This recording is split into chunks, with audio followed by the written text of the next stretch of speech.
नमस्कार, कैसे हैं आप सब? ठीक होंगे। चलिए, मैं आज तारीख है 12 जून का करंट अफेयर लेके आया हूं आपके पास।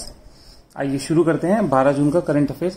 चलिए, सबसे पहला क्वेश्चन है, सेबी ने किस बैंक के संस्थापक राणा कपूर को प्रमोटर के तौर पर हटा दिया है? तो देखिए, यस बैंक के थे राणा कपूर, जो बैंक के प्रमोटर एज वेल एज वो उसके शेयर होल्डर भी थे। तो सेबी ने कहा है कि आप जो है केवल अब एक शेयर होल्डर की भूमिका में रहेंगे, इससे ज्यादा आप किसी भूमिका में नहीं रहेंगे। ठीक हो गई बात। यहां पर आप क्वेश्चन नोट कीजिए करंट अफेयर के जो आपको पढ़ने चाहिए। करंट अफेयर के साथ एक तो सेबी की स्थापना पढ़नी चाहिए आपको, 1988 में फिरवानी समिति, सब आपको नोट करना चाहिए। ठीक बात है, आपको देखना चाहिए सेबी को संवैधानिक दर्जा कब मिला, वैधानिक दर्जा कब मिला, सॉरी, और सेबी की स्थापना कब हुई। आप ये क्वेश्चन दोनों देखिएगा। मैं नेक्स्ट क्वेश्चन पे आ रहा हूं। नेक्स्ट क्वेश्चन पे चलते हैं। चलिए, नेक्स्ट क्वेश्चन है, 12 जून को विश्व भर में कौन सा दिवस मनाया जाता है? देखिए, 12 जून को विश्व भर में विश्व बाल श्रम दिवस मनाया जाता है। तो अब की इंपॉर्टेंट क्यों है 2020 का?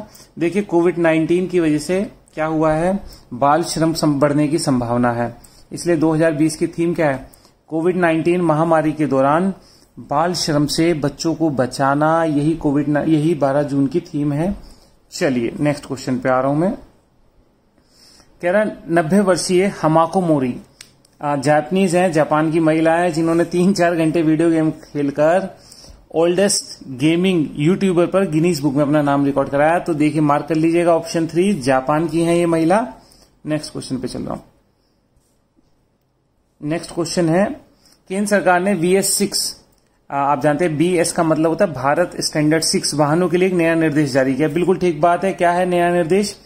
कि हर गाड़ी पर 1 सेंटीमीटर का हरे रंग का स्टिकर लगाने का है। उस 1 सेंटीमीटर के हरे रंग के स्टिकर में क्या होगा, गाड़ी की सारी जानकारी, रजिस्ट्रेशन नंबर वगैरह सब जानकारी उसी 1 सेंटीमीटर के स्टिकर में होगी। तो आप याद रखिएगा, ये कब से लागू हुआ है? ये 1 अक्टूबर 2020 से सभी गाड़ियों को लगाना अनिवार्य किया गया है, ध्यान रखिएगा। चलिए, नेक्स्ट क्वेश्चन पे। कह रहा मारुति सुजुकी इंडिया ने वाहन ऋण के लिए किस फाइनेंस कंपनी के साथ समझौता किया है? महिंद्रा फाइनेंस के साथ समझौता किया है। देखिए, मार्केट में मंदी आई हुई है, मंदी आने के कारण डिमांड कम हो गई है, डिमांड कम होने के कारण ग्राहकों को लुभाने के लिए महिंद्रा फाइनेंस के साथ मारुति सुजुकी ने समझौता किया है। इसका मुख्य उद्देश्य, महिंद्रा फाइनेंस ग्राहकों को विभिन्न प्रकार के ऑप्शंस उपलब्ध कराएगी लोन के लिए, जिससे गाड़ी की डिमांड्स बढ़ सके। चलिए, नेक्स्ट चल रहा हूं आगे। कह रहा मार्केट रिसर्च कंपनी IDC के आंकड़ों के अनुसार वर्ष 2019 में गूगल ने कौन सी स्मार्टफोन कंपनी की बिक्री के मामले में पीछे छोड़ दिया? देखिए, वन प्लस कंपनी को पीछे छोड़ करके गूगल कंपनी आगे आई है। 72 लाख इनके फोन हैं जिनका नाम है pixel phone. 72 lakh pixel phone बेचने के बाद वन प्लस को पीछे छोड़ दिया है। किसने? गूगल ने। नेक्स्ट आगे चल रहा हूं, नेक्स्ट क्वेश्चन पे। चलिए, किस ई-कॉमर्स कंपनी ने स्कूल के बच्चों के लिए school for home store launch किया है? देखिए, अमेजन ई-कॉमर्स कंपनी ने लॉन्च किया है। क्या है ये योजना? इस योजना के तहत अमेजन के एक स्टोर पर सारा सामान उपलब्ध होगा बच्चों को घर पे, जिससे अपने कमरे में क्लासरूम जैसा माहौल बना सके। वो सारा का सारा टीचिंग एड्स मिलेंगी। ठीक है, तो देखिए, कंपनी कोई पढ़ाएगी नहीं, कंपनी अपना सामान बेच रही है बच्चों को। होम लर्निंग में कैसे सुविधा हो, कौन कौन से सामान की जरूरत है, सब घर पे ही मिल जाए। चलिए, नेक्स्ट क्वेश्चन पे चल रहा हूं। अमेजन की स्थापना कब हुई, क्या हुई, कौन है? देखिए, फेसबुक, ट्विटर, फ्लिपकार्ट और अमेजन, यहाँ पे 4 ऑप्शन है। तो चारों कंपनी के संस्थापक, इनकी स्थापना कब हुई है और कौन कौन संस्थापक हैं, कहाँ कहाँ हेडक्वार्टर है, इन चारों के आपको नोट करने हैं। ये आप काम करिएगा साथ साथ। चलिए, नेक्स्ट क्वेश्चन पे। कह रहा एप्पल $1.5 ट्रिलियन के मार्केट कैपिटल में पहुंचने वाली अमेरिका की पहली कंपनी बन गई है $1.5 ट्रिलियन के साथ। ठीक है, तो सबसे बड़ी मार्केटल कैप वाली कंपनी कौन सी हो गई अमेरिका की? एप्पल हो गई है। एप्पल के संस्थापक कौन है? एप्पल की स्थापना कब हुई? आप नोट करिएगा। चलिए, नेक्स्ट क्वेश्चन पे चल रहा हूं। कह रहा केंद्र सरकार की NIRF यानी नेशनल इंस्टीट्यूट रैंकिंग फ्रेमवर्क 2020 की रैंकिंग में, कह रहा है कौन सी रैंकिंग में यूनिवर्सिटी कैटेगरी में सबसे अच्छी यूनिवर्सिटी कौन सी चुनी गई है? यूनिवर्सिटी कैटेगरी में IISc बेंगलोर यानी Indian Institute of Science Bangalore number 1 स्थान पे आया है। नंबर 2 स्थान पे जवाहरलाल नेहरू यूनिवर्सिटी आई है। तो याद रखिएगा, पहले नंबर पे इंडियन इंस्टीट्यूट ऑफ साइंस आया है, दूसरे नंबर पे JNU आया है और तीसरे नंबर पे BHU आया है। नेक्स्ट क्वेश्चन पे चलते हैं। चलिए, कह रहा है रैंकिंग में कॉलेज कैटेगरी में कॉलेज कौन सा अच्छा है। देखिए, मिरांडा हाउस कॉलेज दिल्ली का है जो नंबर 1 पे आया है, लेडी श्रीराम कॉलेज दिल्ली का नंबर 2 पे आया है और हिंदू कॉलेज दिल्ली का नंबर 3 पे आया है। चलिए नेक्स्ट क्वेश्चन पे चल रहा हूं मैं। कह रहा है कि मैनेजमेंट इंस्टीट्यूट कैटेगरी में नंबर 1 स्थान कौन से कॉलेज को मिला है, कौन से इंस्टीट्यूट को। IIM अहमदाबाद को। ये कौन सा है? अच्छा, लॉ कैटेगरी वाला आ गया क्या पहले?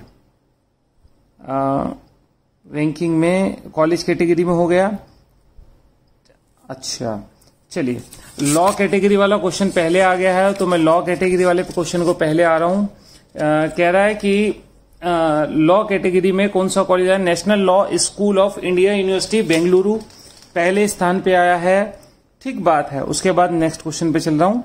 कह रहा है मैनेजमेंट इंस्टीट्यूट में कौन सा है। मैनेजमेंट इंस्टीट्यूट में IIM Bangalore, IIM Ahmedabad number 1 स्थान पे आया है और दूसरे नंबर पे IIM बेंगलोर है। देखिए, IIM अहमदाबाद यानी Indian Institute of management Ahmedabad 1961 का है, oldest management institute in India Ahmedabad का, और सेकंड ओल्डेस्ट है आपका IIM बेंगलोर है जो कि रैंकिंग में भी दूसरे स्थान पे आया है। चलिए नेक्स्ट क्वेश्चन पे चल रहा हूं। कह रहा है इंजीनियरिंग कैटेगरी में पहले स्थान पे कौन आया है। तो इंजीनियरिंग कैटेगरी की बात करेंगे, IIT मद्रास नंबर 1 स्थान पे आई है, IIT दिल्ली नंबर 2 स्थान पर आई है। तो दिल्ली नहीं है यहाँ पे, मद्रास नंबर 1 है। दूसरी आप नोट करना चाहे कर लेंगे, IIT दिल्ली है। उसके बाद एक क्वेश्चन बता देता हूं, ओल्डेस्ट IIT कौन सी है। 1951 की IIT Kharagpur oldest IIT of India है। नेक्स्ट क्वेश्चन में चल रहा हूं।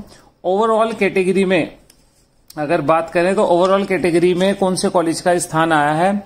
तो ओवरऑल कैटेगरी में IIT मद्रास नंबर 1 पे है। ठीक बात है। और दूसरे स्थान पे Indian Institute of Science Bangalore है। नेक्स्ट क्वेश्चन पे आ रहा हूं मैं। कह रहा मेडिकल कैटेगरी में एम्स दिल्ली नंबर 1 पे आया है, PGI चंडीगढ़ नंबर 2 पे आया है। नेक्स्ट क्वेश्चन पे चलते हैं।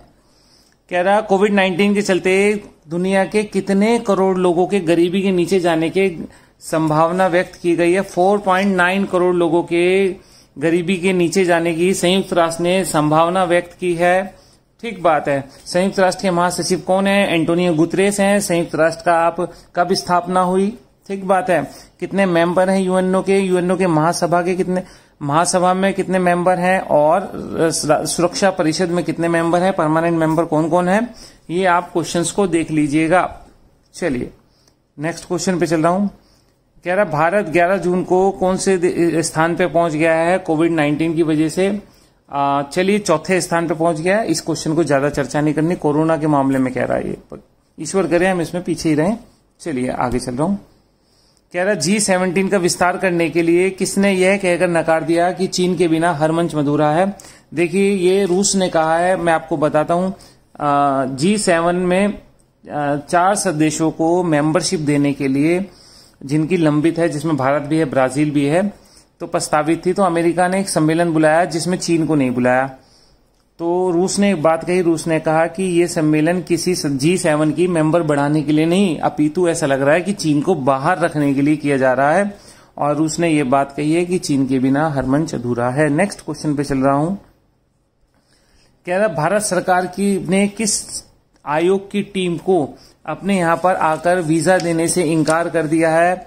तो भारत सरकार ने USCIRF को मना कर दिया है। आप कहेंगे क्यों मना कर दिया, क्या बात हो गई। देखिए इसका फुल फॉर्म पहले जानिए। यूनाइटेड स्टेट हो गया, बिल्कुल ठीक बात है। C फॉर कमीशन हो गया, बिल्कुल ठीक बात है। ऑन इंटरनेशनल रिलीजियस फ्रीडम, तो आप समझ गए ये एक संगठन है जो क्या करने आ रहा था, भारत में धार्मिक स्वतंत्रता की जांच करने आ रहा था। भारत सरकार ने इसका विरोध किया। भारत सरकार ने कहा हमारा देश में धार्मिक स्वतंत्रता की जांच नहीं की जा सकती। धार्मिक स्वतंत्रता हमारे आर्टिकल 25 से 28 में भारतीय संविधान में प्रदान की गई है, तो किसी को हमारे इंटरनल मामलों में इंटरफेयर करने का कोई अधिकार नहीं है। चलिए नेक्स्ट क्वेश्चन पे चल रहा हूं। इसलिए भारत ने USCIRF को मना करा है। कह रहा किस राज्य के मुख्यमंत्री जगनमोहन रेड्डी हैं जिन्होंने पहला ऑनलाइन कचरा विनिमय कार्यक्रम शुरू किया है। तो आंध्र प्रदेश के मुख्यमंत्री हैं जगनमोहन रेड्डी। इन्होंने ऑनलाइन कचरा इकट्ठा करने, उसका विनिमय करने का मतलब है उसको रेगुलेट करना। कौन सा कचरा खराब है, कौन सा केमिकल वाला कचरा है। तो इस तरह से उनको इकट्ठा करके, उनको सेपरेट करके उनका उचित प्रबंधन करने के लिए ये कार्यक्रम शुरू किया गया जगन मोहन रेड्डी ने। चलिए नेक्स्ट क्वेश्चन पे आ रहा हूं। कह रहा भारत ने कोविड-19, मलेरिया और गठिया के इलाज में इस्तेमाल होने वाली दवाई के निर्यात से प्रतिबंध हटा। देखिए 25 मार्च को हमने हाइड्रोक्सीक्लोरोक्विन के निर्यात पर प्रतिबंध लगा दिया था, लेकिन भारत सरकार ने अब इस दवाई के निर्यात पर प्रतिबंध को हटा दिया गया है, SCQ। नेक्स्ट क्वेश्चन पे आ रहा हूं। कह रहा लोनार झील के पानी का रंग गुलाबी लाल हो गया, यह किस राज्य में स्थित है। चलिए देखिए लोनार झील महाराष्ट्र में है। ऐसा माना जाता है कि 50,000 साल पहले यहाँ पे एक उल्का पिंड गिरा था, जिससे एक क्रेटर बन गया, क्रेटर से कोल्डेरा बन गया और वहां पे पानी भर गया और इस झील का निर्माण हुआ है। देखिए इस संबंध में बड़ा ही ताज्जुब हो रहा है कि इसका रंग लाल क्यों हो गया। कुछ लोग कह रहे हैं कि एल्गी के कारण इसका रंग लाल हुआ है। खैर अभी नीरी जो है national Environment Engineering Research institute जो कि चंडीगढ़ में है, वो इसकी जांच कर रही है कि इसका रंग नीला क्यों हुआ है। ठीक बात है। तो नीरी मैं बता दूं, मैं थोड़ा गलत बोल गया, National Environment Engineering Research Institute NEERI जो है इसका हेडक्वार्टर नागपुर में है, जो ये जांच करेगी कि क्या कारण है कि इसका रंग जो है लाल हो गया है। वैसे इसका सामान्यतः रंग जो है आसमानी कलर का होता है। चलिए यहाँ पे आज के क्वेश्चन खत्म हो गए हैं। ठीक है, आज आपको ऐसा तो नहीं लगा मैं जल्दी में हूं, नहीं मैं जल्दी में नहीं हूं, बस मैं ऐसे ही हूं। ठीक है, तो ध्यान रखिएगा अपना, ठीक है, पढ़ते रहिएगा और आप लोग लाइक सब्सक्राइब करिएगा। देखिए बिल्कुल आप लोग बिल्कुल वीडियो भी नहीं देख रहे, मैं इतने मेहनत कर रहा था और अब मेरे को लग रहा है कि आप लोग देख नहीं रहे, तो मुझे भी वीडियो डालनी बंद कर देनी चाहिए। कोई देख ही नहीं रहा है, मतलब आप लोग समझ ही नहीं रहे मैं आपके साथ क्या करना चाह रहा था। मैं चाह रहा था कि आप हिस्ट्री को पूरा कर लेते ऑनलाइन, फिर बाकी चीजें देखते। अगर आप अच्छा करते तो मैं प्रेरित होता, और प्रेरित होता तो मैं हर टॉपिक की वीडियो अच्छी अच्छी डालता। लेकिन आप लोग देख ही नहीं रहे। सीन क्या, आप लोग मतलब फॉर्मेलिटी में है, शायद बिजी हैं, लॉकडाउन में भी। लॉकडाउन में जहां सारी दुनिया फ्री है, सब घर में बैठे हैं, आप लॉकडाउन में बिजी हैं। चलिए बिजी रहिए, जब इतने बिजी हैं तो आपको पढ़ने की जरूरत भी क्या है, आपको नौकरी की जरूरत क्या है, ठीक है ना। तो आपको कुछ जरूरत नहीं लगती मुझे। चलिए जिसको जरूरत है वो पढ़े देखे, ठीक है। कोई दिक्कत हो तो कमेंट करे, मैं उसका समाधान करूंगा, लेकिन पढ़ाई करें। मेहनत से बड़ा कोई विकल्प नहीं होता मेहनत का, ठीक है। थैंक यू, ध्यान रखिएगा अपना, टेक केयर।